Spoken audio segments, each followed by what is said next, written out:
Subscribe कीजिए Javeria kitchen को और बेल आइकन को प्रेस कीजिए ताकि मेरी आने वाली हर नई वीडियो सबसे पहले आप तक पहुंचे और वीडियो को एंड तक देखिए।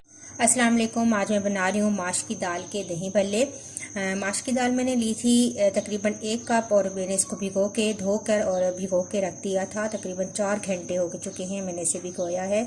और मेरे पास है लहसुन के कुछ जवे, तकरीबन 5 से 6 आप लहसुन के जवे ले लें। हाफ टी स्पून मैंने नमक लिया है, हाफ टी स्पून मेरे पास सफ़ेद ज़ीरा है और तकरीबन 1/3 टीस्पून मैंने बेकिंग सोडा लिया है। तो ये तमाम चीज़ें मैं ब्लेंडर में डालकर पीसूंगी। तो मैंने दाल पीस ली है। अब आप देखें, ये देखें इतनी ही कंसिस्टेंसी इसकी होनी चाहिए। अगर ये पतली हो गई तो भल्ले नहीं बनेंगे, जैसे ही ऑयल में जाएंगे तो ये बिखर जाएंगे। तो मैंने तकरीबन आधा कप पानी या आधे से भी कम पानी गया होगा इसके अंदर। और ये देखें बहुत अच्छी सी दाल पिस चुकी है। ऑयल गर्म होने के लिए मैंने रख दिया है। अब हम एक एक करके इस तरह स्पून पे छोटे छोटे साइज़ के भल्ले बना लेंगे।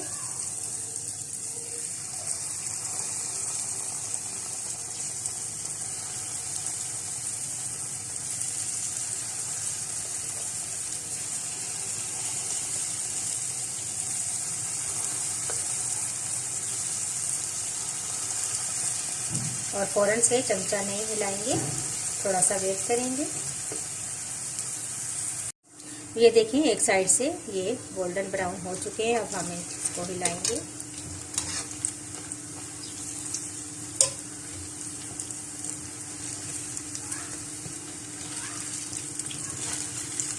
और दूसरी साइड से भी अच्छा सा इसको पका लेंगे।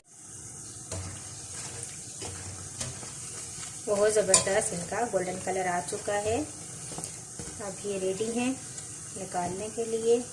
इनको निकाल के मैं पानी में डाल दूंगी और तकरीबन 2 से 3 मिनट पानी में रहने दें इनको, ताकि ये सॉफ्ट हो जाए। अब इनको निकालती हूँ।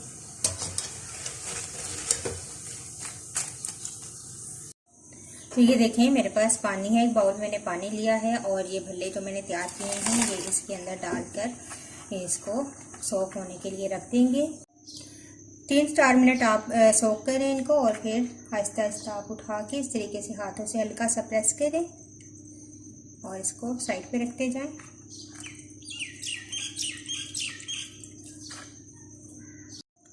अब दही के अंदर मैं शामिल करूंगी चीनी, दूध, मायोनीज डाल देंगे,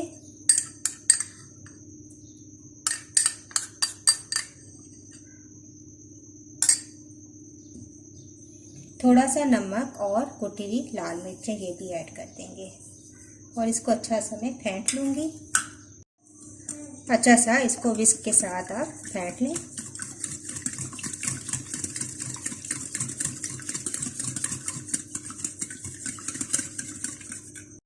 तो देखिए मैंने दही तैयार कर लिया है फेंट के, ना बहुत ज़्यादा पतला है और ना गाढ़ा।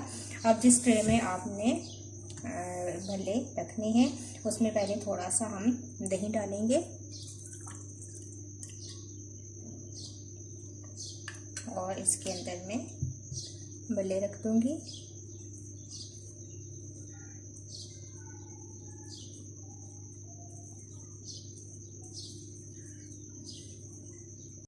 अब बाकी का दही मैं ऊपर डाल दूंगी।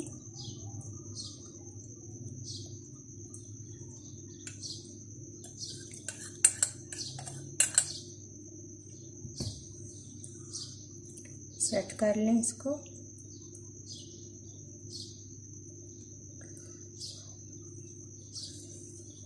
अपने टेस्ट के मुताबिक आप चाट मसाला ऐड करें।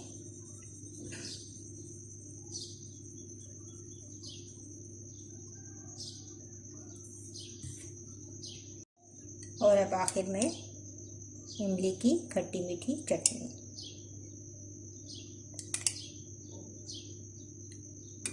ज़रूर ट्राई कीजिएगा, मुझे अपना फीडबैक ज़रूर दीजिएगा और रमज़ान में आप इसको बनाएं और एंजॉय कीजिए।